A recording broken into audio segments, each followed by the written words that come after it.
Support for California and AI was provided by the Tribal Alliance of Sovereign Indian Nations, the Western States Petroleum Association, KP Public Affairs, Perry Communications Group, Culkin Public Affairs, Capital Advocacy, the Weideman Group, Stutzman Public Affairs, Lucas Public Affairs, and the California Professional Firefighters.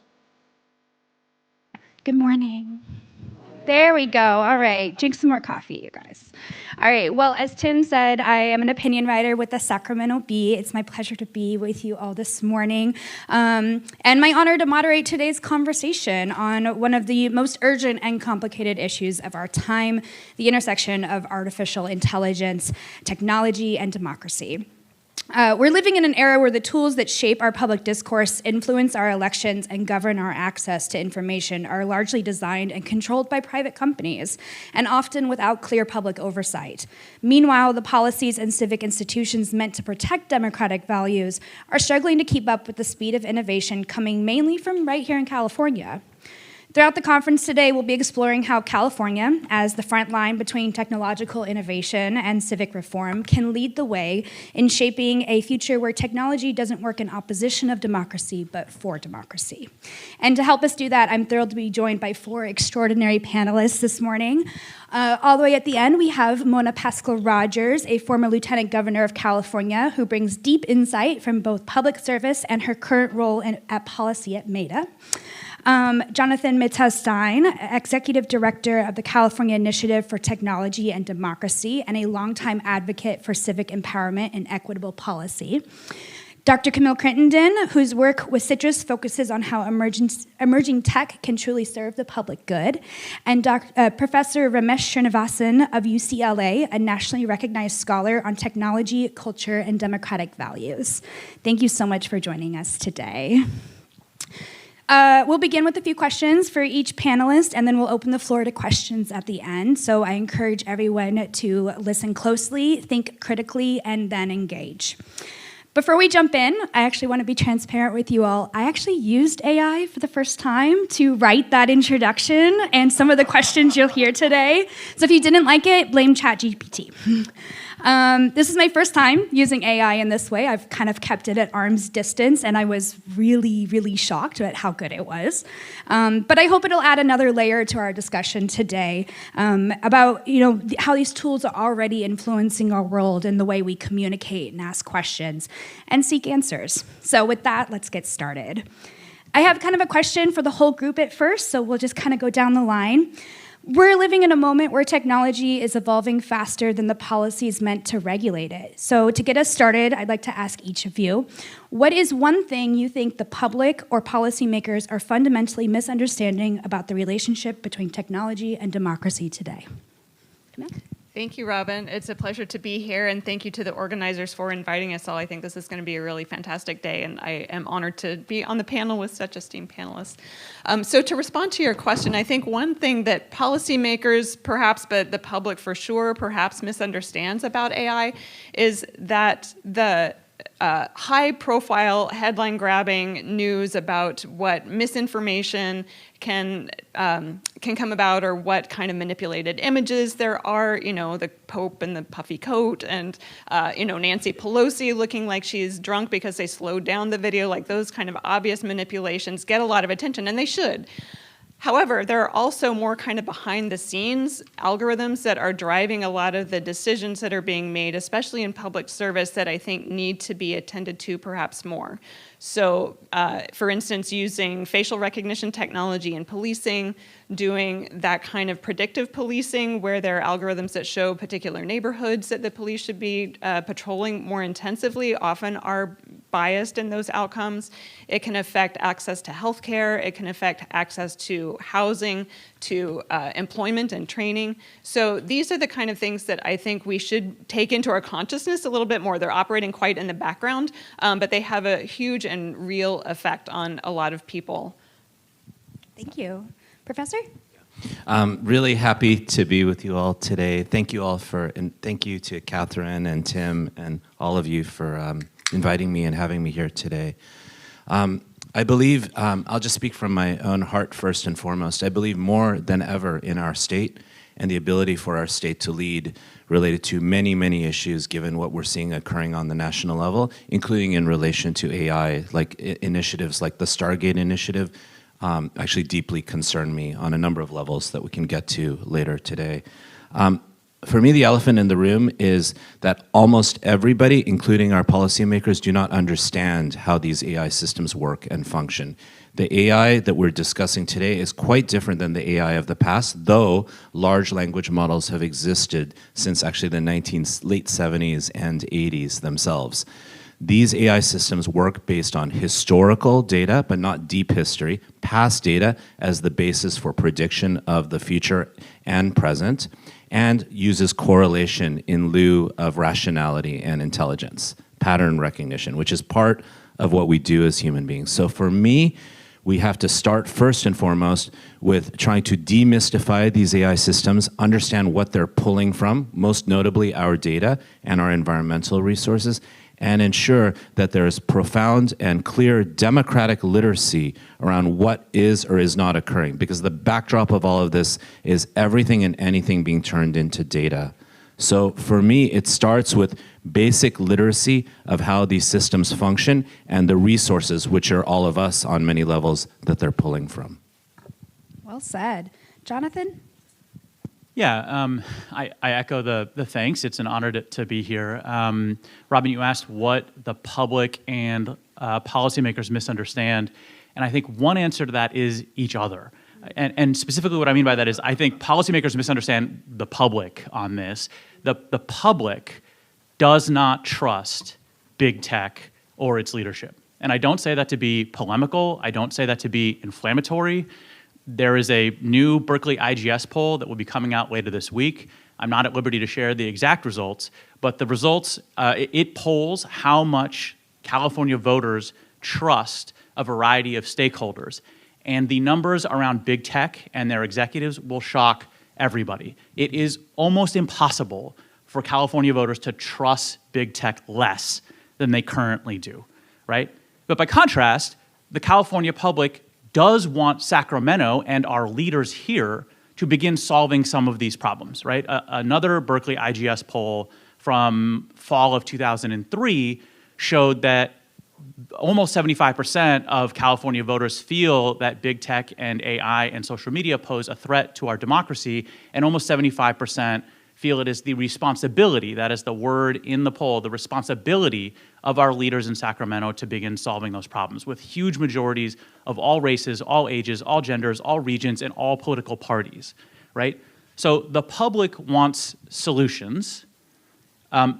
Big tech, for their part, after years of saying that they want guardrails, they want to work with California lawmakers, spent the last few months in Washington lobbying for Ted Cruz's 10-year AI regulation moratorium, right? So the public wants all of us to begin solving these problems.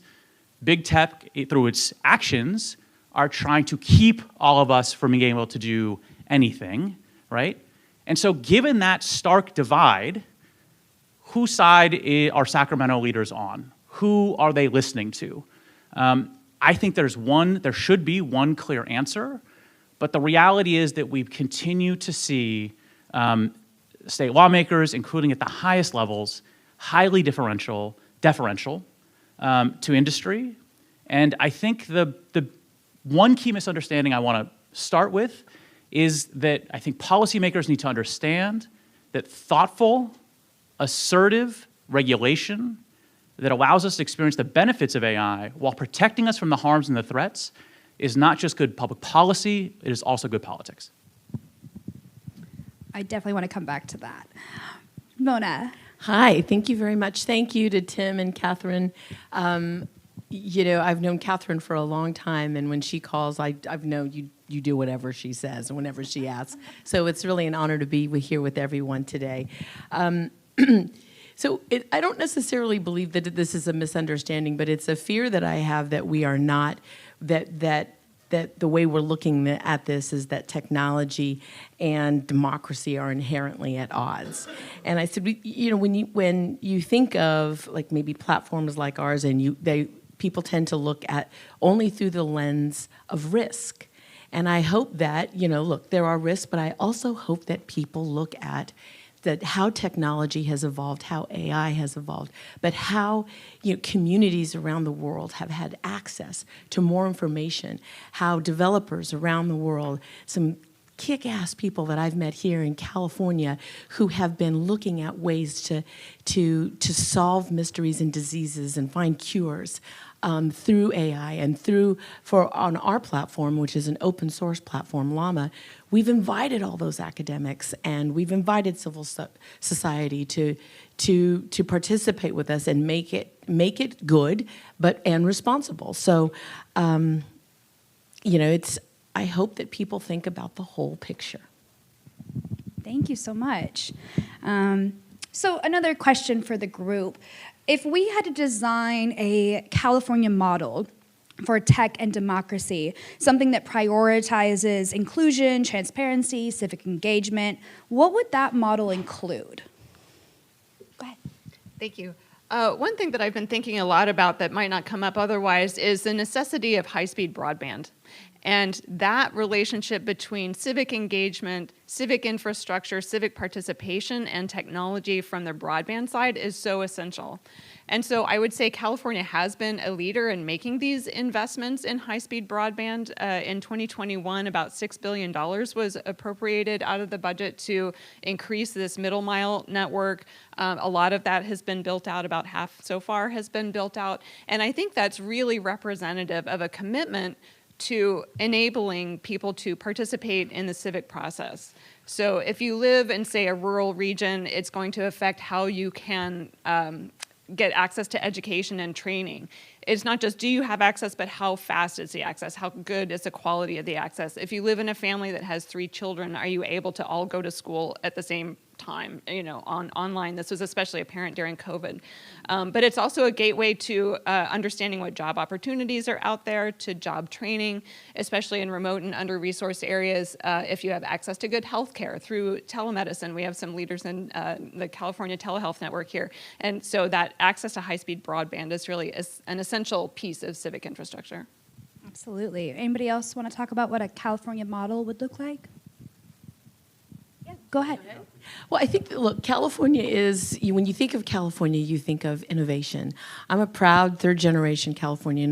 My siblings and I have gone to UC and CSU, the best institutions, right, in the country and the world. And you want that innovation to stay here. You want people to, you want to build on the legacy and really double down on access. Do people have access to information? And are we stronger as a community for it? Yeah, when I think about the well-constructed California model, I think less about certain policy specifics and more about process. And what I mean by that is, I hope that the California model is one in which we combine regulatory and administrative and legislative rulemaking in a way that is sort of immediate and nimble and able to evolve. And so like what I mean by that is, if you look at the last technological revolution that the dawn of AI is most often compared to, which is the Industrial Revolution over 100 years ago, we saw this explosion of new technology, which led to an explosion of new industries and markets and even whole new economies. That led to a huge amount of increase in wealth. But what we also saw was that, one, that wealth was highly concentrated. That was the era of robber barons. And two, that increasing growth and wealth came with huge new problems. That era also came with sweatshops and child labor and huge public health crises and faulty products and all sorts of issues. And it took the regulatory and legislative and even civil society response that protected us from all those things was decades behind. Right? It took decades for us to build the administrative state, to build more growth in the labor movement and so forth. And then if you fast forward to the dawn of social media 20, 30 years ago, we saw the same pattern over again. Congress took a totally laissez-faire approach to regulation. There was an explosion in new technologies that led to an explosion in new industries and new products and tons of new wealth. That wealth was again highly concentrated, and that wealth came with, or that growth came with huge new problems, right? Screen time addiction, a mental health crisis in teen girls, political polarization, deepfakes, and online disinformation. And now, today, several decades later, we are beginning to tackle those problems, and in the meantime, we've created the most anxious generation in history, right? And so what I'm hoping is that at the dawn of a new technological revolution, that the California model is one that learns from our mistakes and that learns from our past. And instead of, again, allowing a huge explosion in growth and wealth that is highly concentrated and that comes with problems that we only address in 2040 or 2050, that we build legislative and regulatory capacity, including like the administrative state, in a way that is upfront and nimble and able to evolve and grow as the technology grows. Yeah, I mean, if you look globally and historically, you can always see that technological shifts and scientific shifts occur in very rapid and discontinuous ways, and it takes often a great deal of time for the societal, the policy, the sort of, the deliberative process to catch up with it. That said, I really want to emphasize the power of thinking concurrently in terms of protection of democracy, support of a thriving economy, support of an economy where there's not greater and greater inequality being pulled and swooped up really by the directions that technologies are taking, and for us to think concurrently about those issues as forms of innovation, along with sort of what we might call blind technical innovation. Not blind, but sort of innovation in and of itself, in a sort of internally referential way. And this is the key here. Somehow we have, and this is something that has set foot in our nation, which is why there's so much anxiety and concern, and there's, I believe, a neo-fascist populism that has taken over the federal government, right? And this is because of economic anxiety, economic deprivation, and the absence of a sort of economic set of paths that people can believe in and work toward. So why can't we engineer breakthrough technological innovations in ways that are not zero-sum, that can benefit multiple stakeholders concurrently at the same time? I worked on policy like this when I worked for Sanders in 2020, and I continue to work on policy like this with Ro Khanna right now. There's many, many examples of how we can do this, but I think first and foremost, we need to understand that our data on an internet we all paid for, US taxpayers, I know that was a long time ago, 1969, Bolter Hall at UCLA, is being used to basically maximize wealth, power, and valuation in extremely few hands in what we could call an oligarchic system, right? And that is not necessarily where we need to go. That's not innovative. That's not what anybody wants, I believe. I'm just going to say that almost like a politician, even though maybe that's not true. And instead, I believe we can engineer systems that are of mutual gain, right? But the key is to not see regulatory or policy processes as like buzzkills, like blocking innovation or what have you, but a way of directing innovation to support collective interests and collective well-being while continuing to support our wonderful brothers and sisters in Silicon Valley who have breakthroughs in technology that are executives, investors, and so on. I have many friends in that world, and I truly believe the vast majority of them, just like all of us, want systems that lift us all up rather than create zero-sum schisms that lend themselves to neo-fascism.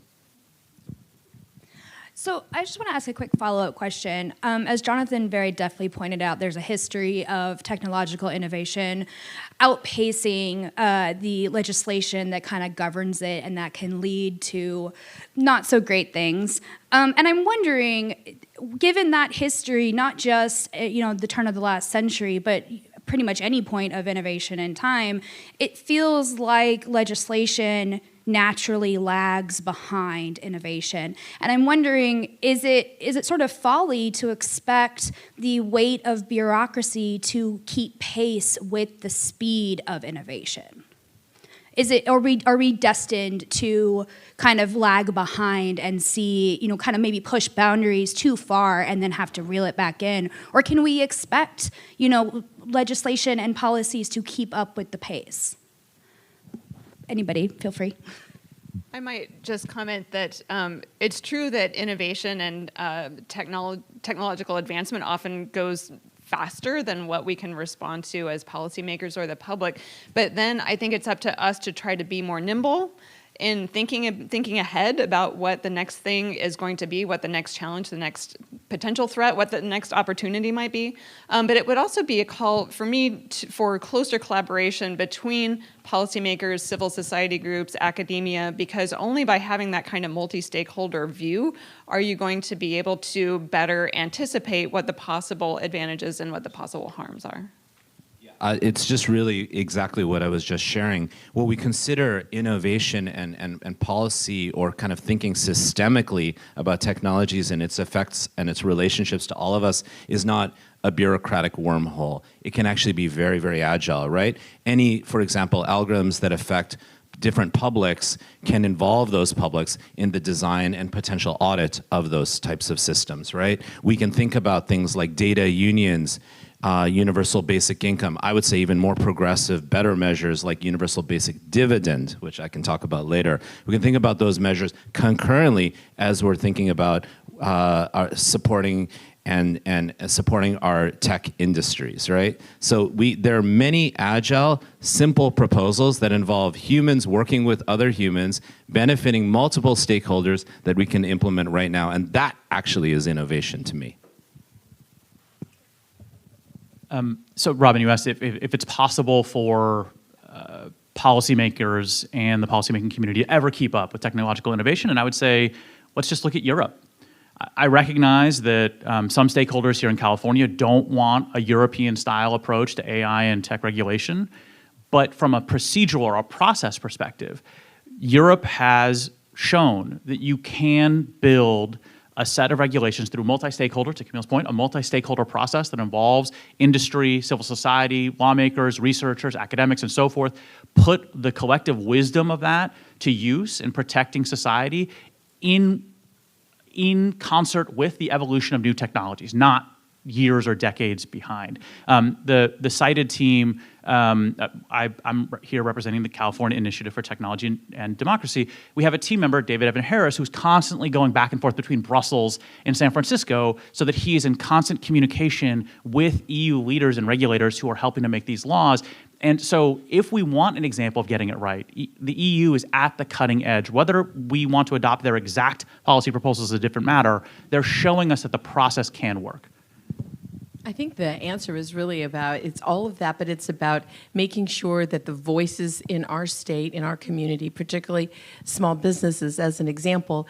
I met with a chamber a few weeks ago where they talked about there were a lot of proposals that they weren't aware of, and they didn't, and that we were in the Central Valley, and that some of their small businesses were just starting to embrace AI, and how can they make sure that their electeds know that they're just jumping onto this bandwagon, and to be mindful of whatever regulations don't stifle their opportunities. So I think that we have to talk to our communities, our electeds. It's our responsibility, right, to communicate with everybody and make sure there's collaboration. What fits us? It's not one size fits all, but you've got to make sure that all the voices, particularly those of like small and medium-sized businesses, are heard. I want to add just two quick things. Like Jonathan, a really important point he made about the EU and the EU process. The process, that's key. I was just at a big EU meeting, and they're all bumming out big time because they feel, I'm sorry, I'm being very casual, very Californian, but like... It's very technical speak. Yeah, I mean, they're basically like, we're not up on tech. We're not booming in tech, right? And they have some good reasons for discussing that. 27 member states, they're implementing their policies in different ways. They could figure out ways to streamline things. But I was telling them, you may not want to go the direction we have gone, where we see massive disinformation, loneliness and anxiety, economic sort of, I don't know if I want to say plundering, but at least extraction from oligarchs to pretty much the rest of us. And so that's not really a great direction either. And I don't know if the Chinese direction is great either, right? So we can think concurrently about what we call regulatory actions as well as technological design by bringing people together. And then the one issue with the small business side, I so agree with that, is that many big VCs And in the industry, I went to school with some of these guys. They were like, we were all roommates for years. They want to. There's more and more research showing that their interest than ever is in investing in moonshots and unicorns.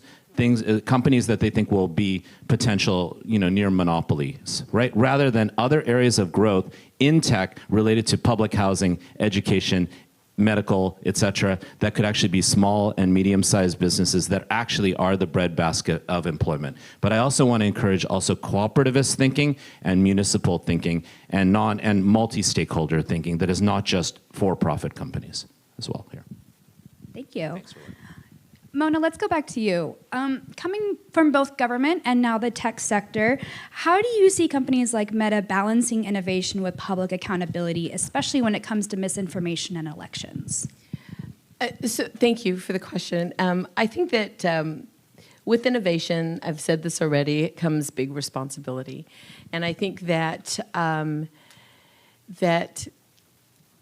repeat the question. I literally just saw someone I haven't seen in a long time. No, that's fine. I was like, hi, Catherine. I'm sorry, my whole mind was... My mind wanders too, don't worry. No. How do you see companies like Meta balancing innovation with public accountability, especially when it comes to misinformation and elections? So we do a lot. We collaborate with a lot of people. We work with academics. We work with civil society. Partnerships and collaboration with our elected officials and groups are very, very important. Communities are very important to us. We, and I think we've addressed misinformation in elections.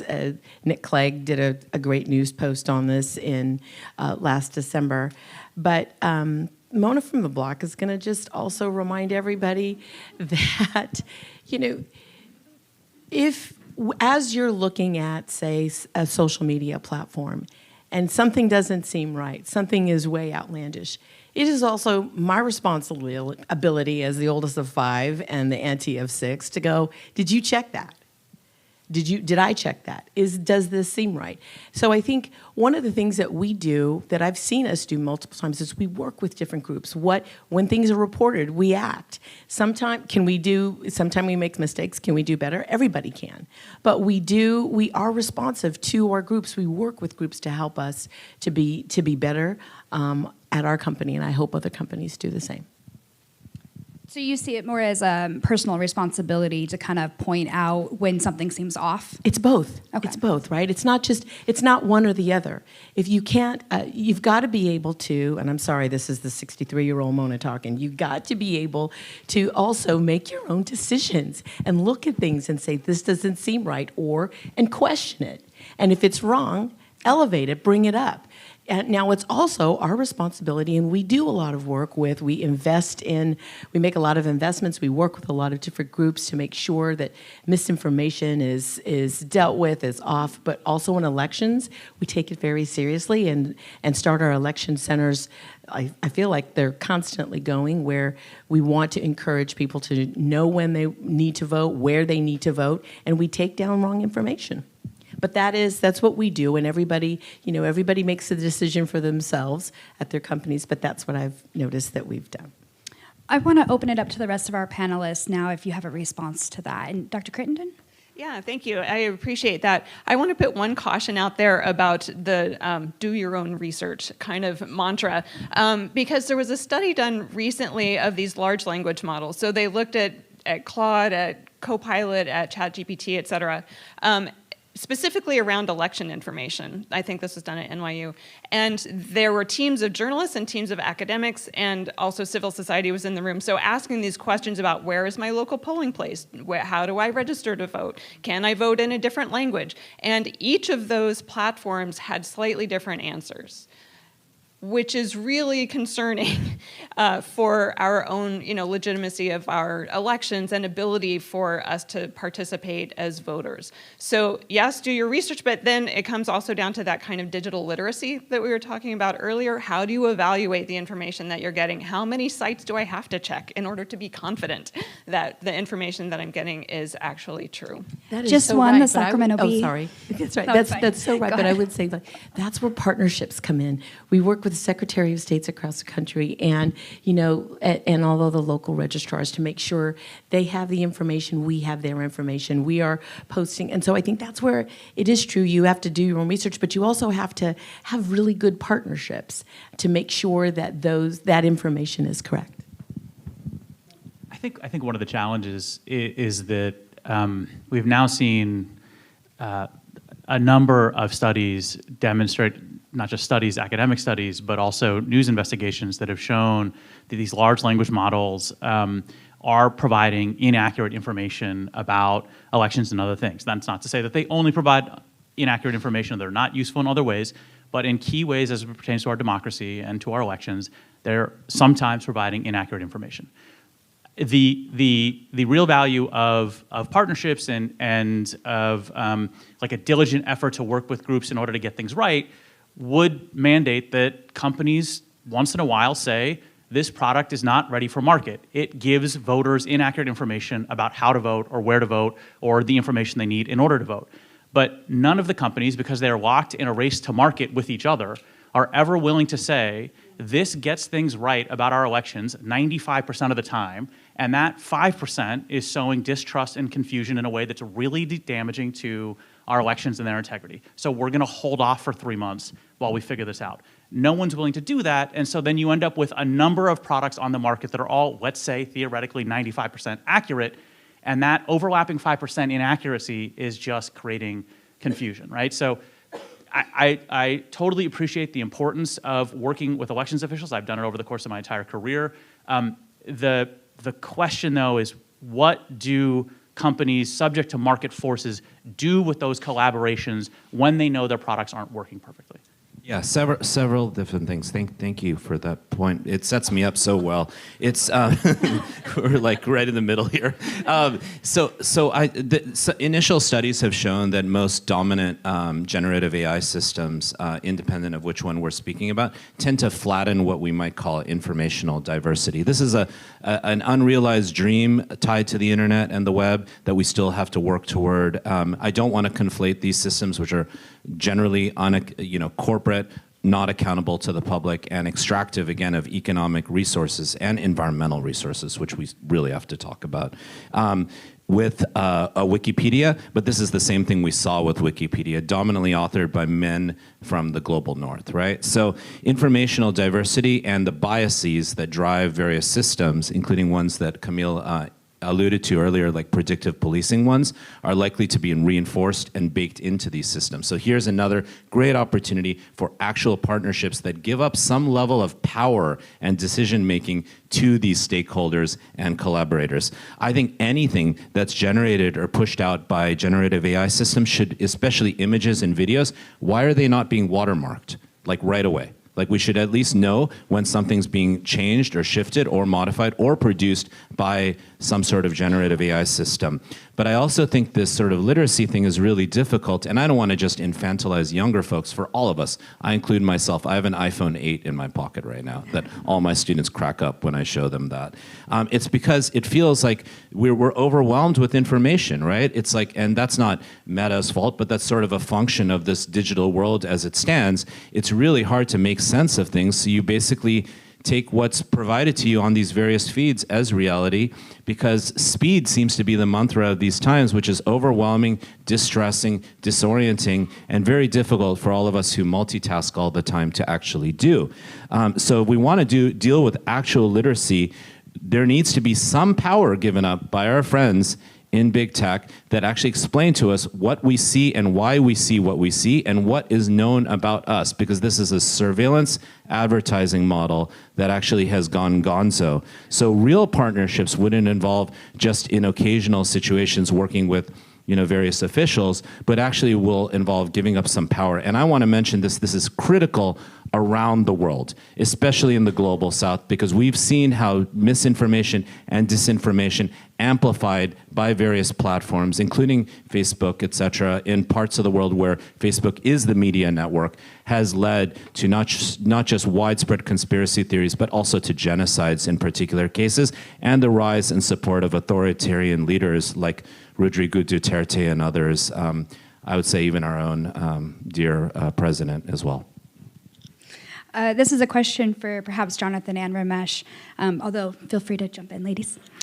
How do we safeguard marginalized communities from being disproportionately harmed by emerging tech systems like AI and public decision making? Yeah, I mean, so this is such a good question, and Thank you. credit goes to ChatGPT, though. I love it when right, people Robin? say that. Let's be honest. Okay, fine. It was ChatGPT.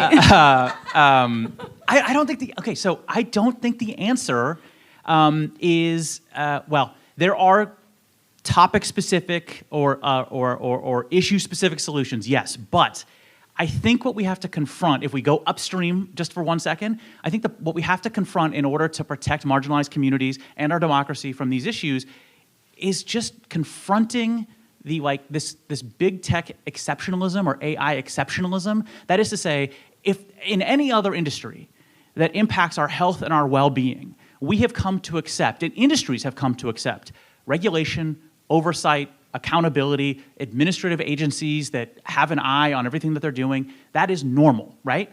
And the idea that right now we accept a different approach for one industry and one industry only, it just baffles me, right? So take cars, for example, right? Cars changed everything about our lives. They changed the way we interact with society. They have changed the built landscape around us in our communities and our country. Cars have innumerable benefits. They also have lots of dangers. And so we accept it as common sense that we need speed limits, that we need seatbelt mandates and airbag mandates, that we need a federal agency that inspects cars, that assigns safety standards, or sets safety standards, assigns safety ratings, and so forth. And I mean, to take it further, seatbelt mandates and airbag mandates did not stifle innovation. They did not stifle profits. They gave consumers confidence in the products they were using and gave industry direction and clarity about how to innovate and where to innovate. And to take it further, sorry, I was going to make a joke, so it's fine. But to take it further, in some cases, in this exact analogy, regulation spurs innovation. And this is the well-known story. Everybody in this room knows California's emission standards forced automobile manufacturers to be better, to do better. And then those rules spread across the rest of the country, or had impact across the rest of the country. So the idea that we accept that to be true or necessary or common sense in the example of cars and any number of other products, but big tech is able to roll out a new app or a new social media platform or a new AI assistant or a new automated decision-making system, and there's nothing in place to protect our safety and to protect our rights. And right now, that's accepted as a very viable set of affairs, is this sort of big tech exceptionalism and AI exceptionalism that I'm talking about. And I think we have to be able to say, we don't want innovation that stifles innovation. We don't want regulation that stifles innovation. We don't want regulation that drives tech out of California. But we do expect that this industry will be treated the same as all other industries that have this pervasive, all-consuming impact on our lives. And many of us who know about tech, including big tech, know that at big tech they often do A/B tests, right? Like the get out the vote button. That was a very famous case that Facebook implemented, several years ago.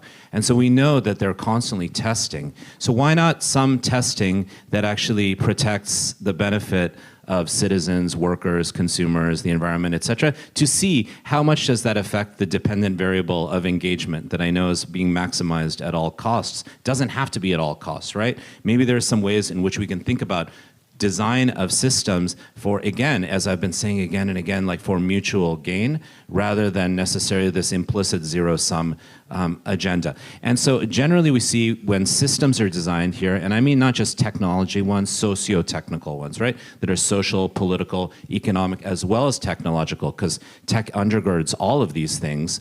When we can think of it as an amazing process of systemic design to lift all up. And generally such systems, when they come from the top down, tend to always harm those on the greatest margins of our society the worst. That's what we see with environmental issues. For example, environmental issues related to AI, including drinking water sources and stuff like that, right?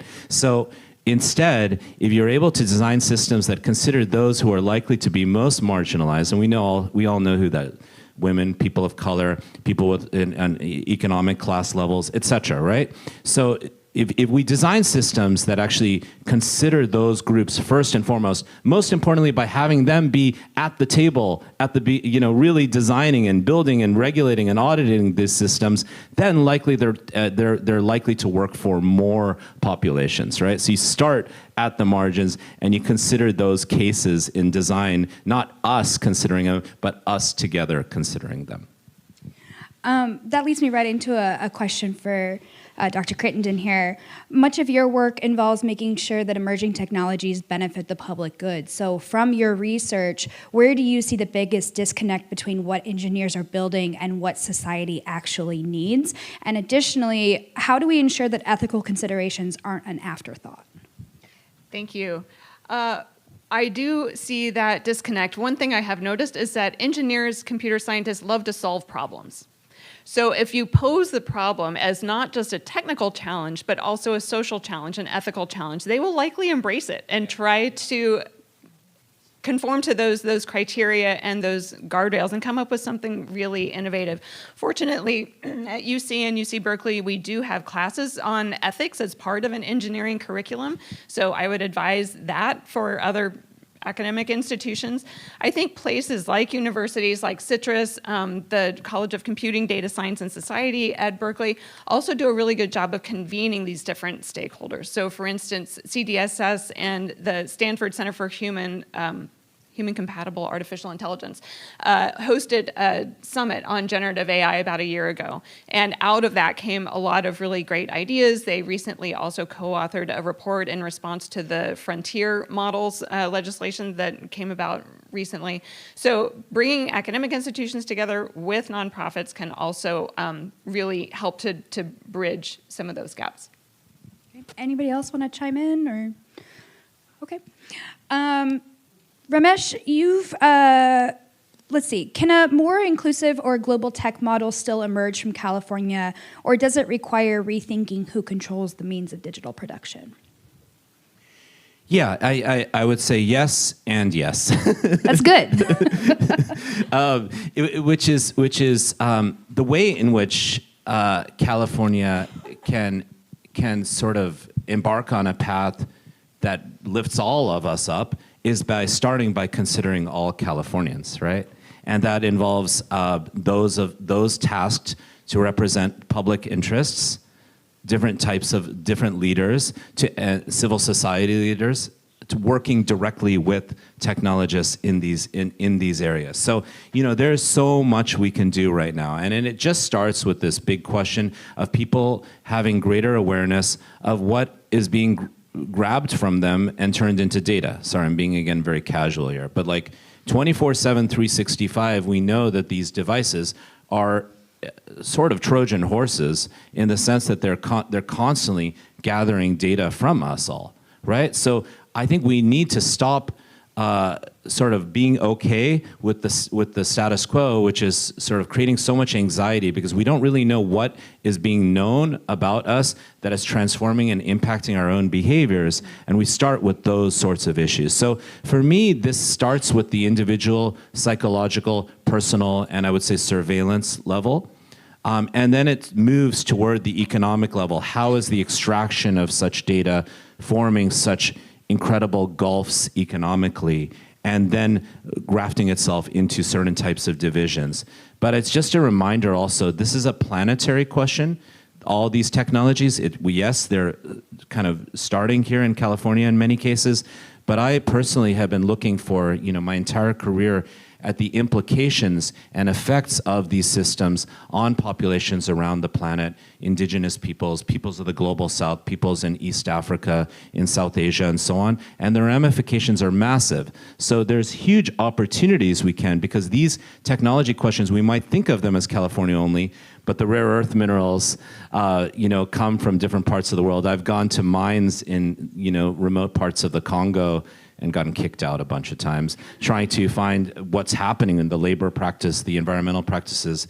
In many cases, these stories are African. These minerals start in places like Africa, and other parts of the world, lithium and so on, in Afghanistan, Bolivia, etc. And they often end up in Africa because our devices are designed to die. They're necropolitical, so to speak, planned obsolescence models, right? So these stories are actually very global in their reach.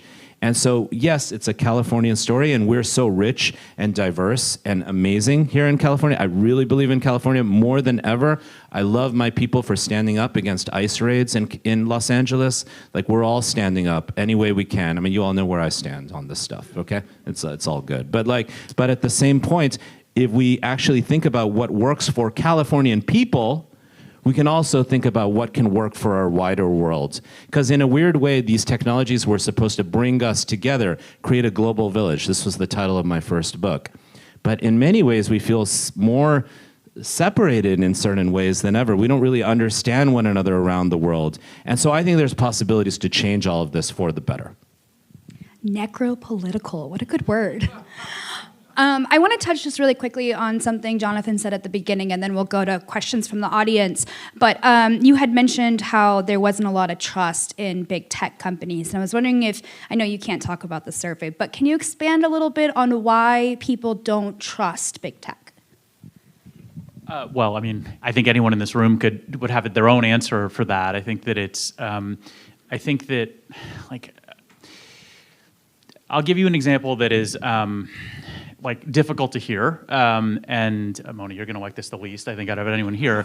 But we now know that when girls and young girls and teenage girls took down a selfie on Instagram or made a comment about their own bodies or their own looks that conveyed insecurity or vulnerability, that Meta would target them with weight loss advertising and beauty image advertising and beauty image content. Can confirm. Okay, so when kids are seeing that, they're soaked in it every day, their parents see it, and there is a recognition increasingly that the business model is, Ramesh has used this word, extractive. Like it is using our thoughts, our information, our relationships, our data to learn as much about us as they can, including the most vulnerable, most intimate parts of us, and then using it primarily to make as much money as possible. And so, I could name a dozen examples, but that one really makes crystal clear. If you replicate that 1,000 times, maybe for you, it's not body image and your weight, it's something else, but it's all just grist for the mill for these companies. You can't trust an entity that has that relationship to you, that sees you as something to be consumed. So I don't have one answer for that. No one has one answer for that. This room probably has 100 answers for that. The irony of all this is that there was at the founding of these companies this grand vision of bringing us closer together, of connecting us, of helping us understand each other, and so forth. And I'd like to believe... Of doing no evil. Yeah. I'd like to believe that even when the CEOs of these companies go stand behind Trump at his inauguration or are lobbying for Ted Cruz's AI moratorium, that there's thousands and thousands and thousands of employees at these companies who are attracted to them because of their original vision and their original quest to bring the world together and to make the world a better place. Shortly, yeah. Three key things also I want to just add on that. It's also our hormones being targeted: dopamine, cortisol, and adrenaline. 3 key hormones. These are also part of the extractive process. And this isn't about canceling nobody. It's just about simply pointing out the inputs and outputs and what are the externalities that are not being considered here, including environmental ones. Content moderator workers in places like Nairobi are watching 14 hours a day in some cases of pornographic or bestiality or extreme violence, right? Is that the way we want to lead on a global level as Californians? That's another question, right? And they're being farmed out through independent contractors, so there's no liability or almost no accountability for the for the open AIs of the world. And then last key point is Actually, I'll just stop with that. Well, I just wanted to give Mona a chance to respond if you had anything to say, or that's fine. I don't expect you to be the spokeswoman for all of big tech, so it's okay. I might just have absolutely. two more quick examples of distrusting technology. So one, I'm sure you all read about the interactive agent with one of these large language models that encouraged a young boy to actually commit suicide through their interactions. So there are probably many, many examples where these personas have been very helpful in being companions or,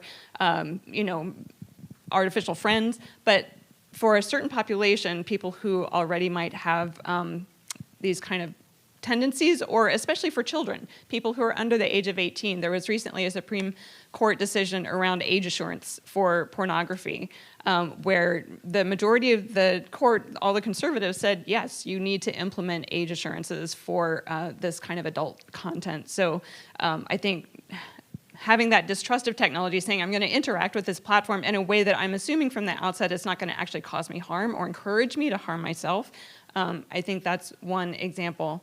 A second example, just real quickly, is from Amazon. This isn't one that you might anticipate, but they found that there were cases where people were looking up a particular chemical to ingest for suicide, and it needed to be accompanied by an anti-emetic agent, so you wouldn't throw it up. So Amazon was suggesting, oh, people who bought this might also buy that.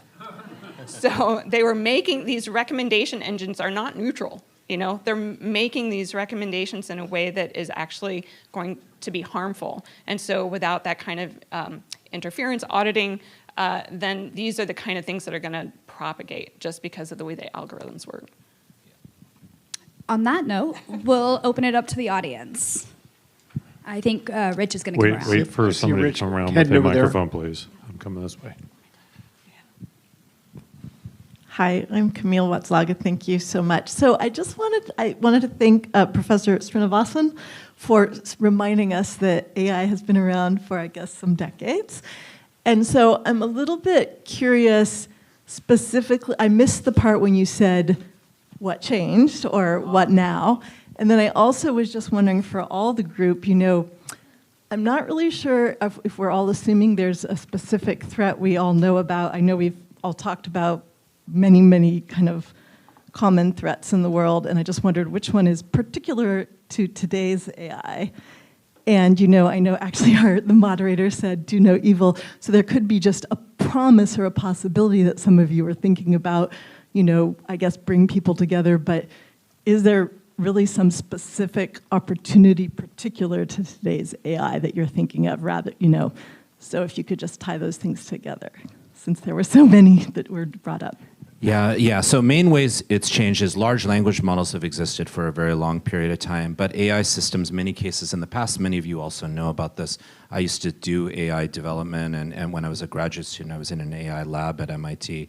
There was a lot more interest in semantics, basically meaning making, whether you can build a system that can interpret and understand phenomenon. That's quite different than using data, even exquisite amounts of data, astronomical amounts of data with astronomical energy costs for correlation, right? So pattern matching, right? These systems are actually ahistorical. Many AI systems, they use past data, but they're ahistorical, if you know what I mean. So like data from the past is used to order the present and construct the future, but that's the opposite of history. History is taking a long view and being interpretive and critical. This is more using the recent past to order the future. But if you also look at this, AI systems of the past and present are actually not intelligent in the way we humans are intelligent. We are emotionally intelligent. We are irrationally intelligent in some ways, like great behavioral economists, Dan Ariely, others also, the great Kahneman, who just passed away,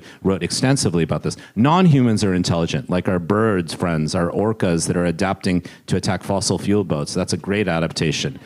That's what's up. So non-humans have distributed cognition as well. This is why I'm in academia, because I can talk like this.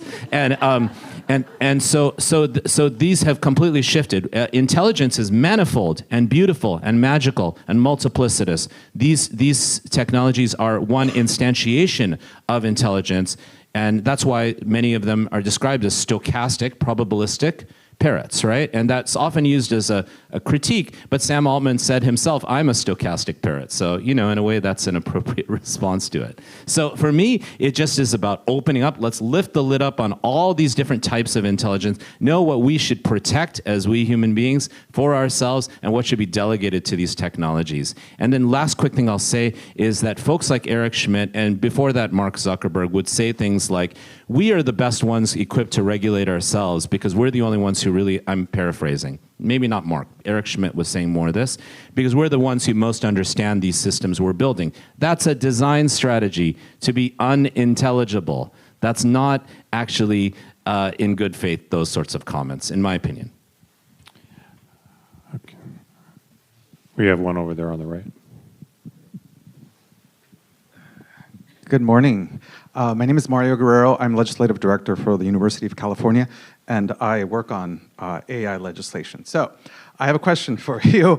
University is on record in supporting safe AI, use of AI, and we have our own white paper on what should happen. But listening to you, I go across the street and I see some of the big bills that cost a lot of money. And so even UC has concerns about, addressing these huge cost bills like overnight. So I believe one of you brought up the car situation, right? Seatbelt, airbag, et cetera, et cetera. So my question to you is, would it be worthwhile to take a phased approach in some of these big items, these testing, I apologize, forget the center, these testing centers and these audits and all of these things, right?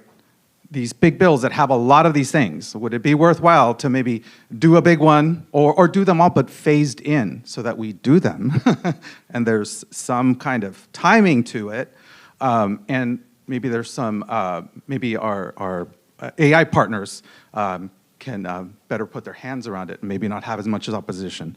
So I was just thinking about this as we're talking about it, because this is obviously needed, but there is a huge cost that even UC also talks about and has concerns about. Thank you. So thank you for that question. And maybe my colleagues will have a better specific response to the question that you raised, but I did just want to put a shout out to the University of California, because we were one of the first universities in the country to come up with a set of responsible AI principles. There was a working group that was established under previous President Janet Napolitano and then continued through President Drake's era, a working group from all of the locations of UC, including faculty, staff, others, to try to arrive at this set of principles. So they include 10 items that you might all anticipate, privacy, fairness, accountability, appropriateness, things like that. And I will say that it's not just sitting on a shelf now, that the UC has a continued AI council that's made up, again, of people from all throughout the system, and we have subcommittees in transparency, in risk assessment, in knowledge, skills, and awareness. So we're really trying to imbue a lot of the processes at the University of California with these principles. So then when you go talk to, say, procurement officers, they're having very specific conversations with our vendors, and they're big vendors. UC is the second largest employer in the state of California after the state government itself. So we have quite a bit of leverage in those conversations that we're having with vendors around responsible AI. So I apologize that I didn't exactly answer the question that was posed, and maybe others have a better one, but I did want to just put a plug in there for the University of California. Anybody else? I think there was a question here. Did I see one? Okay. And this, please, in the interest of time, keep the question and the answer brief. What a great panel. Thank you so much for this, and Mona especially. You have a tough seat to sit in. I can tell you many of us would probably prefer if Mark Zuckerberg were sitting there, because you're such a nice person. So it's not fair. I do want to ask the question about the elephant in the room, and that is a thing called Section 230 and the gift that the federal government gave to Meta and all the tech companies 20 years ago, basically saying, unlike any other company, as Jonathan noted, you don't have any accountability for the harms that you cause. So I want to ask the panel, we haven't talked about this, but how helpful would it be if Section 230 were at least reformed in a reasonable way so that you don't have to keep defending, Mona, what is really the indefensible?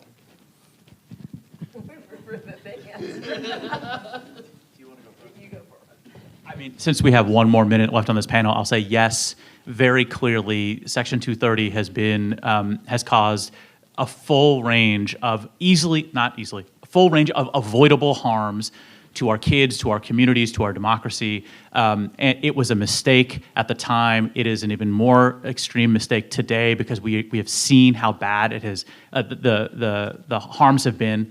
It desperately needs to be reformed. If I'm not mistaken, it's from 1996. There was like pretty much no commerce and surveillance, certainly anything close to where we're at now at that time period. So it's a legacy of the past. It needs carve-outs and reforms right away.